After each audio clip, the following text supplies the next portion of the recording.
اعوذ باللہ من الشیطان الرجیم بسم اللہ الرحمن الرحیم۔ السلام علیکم۔ موت ہر عورت اور مرد پر لازمی آتی ہے۔ موت کا سب سے زیادہ المناک پہلو یہ ہے کہ موت کے بعد دوبارہ موجودہ دنیا میں واپسی ممکن نہیں۔ موت کے بعد انسان کو ابدی طور پر ایک نئی دنیا میں رہنا ہے۔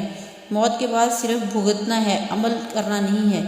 انسان ایک بے حد حساس مخلوق ہے۔ انسان کسی سختی کو برداشت نہیں کر پاتا، خواہ وہ کتنی چھوٹی کیوں نہ ہو۔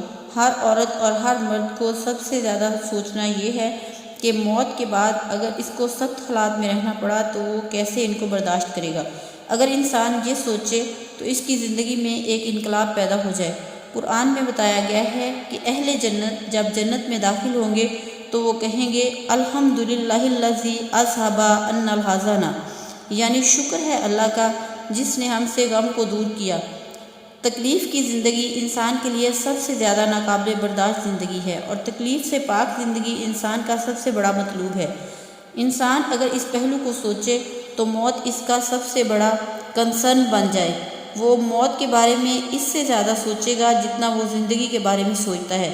موت کا تصور آدمی کے لیے ماسٹر اسٹروک کی مانند ہے۔ ماسٹر اسٹروک کیرم بورڈ کی تمام گوٹوں کو اپنی جگہ سے ہلا دیتا ہے۔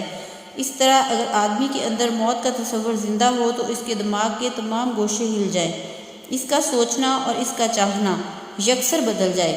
اس کی زندگی میں ایک ایسا انقلاب آئے گا جو اس کو ایک نیا انسان بنا دے گا۔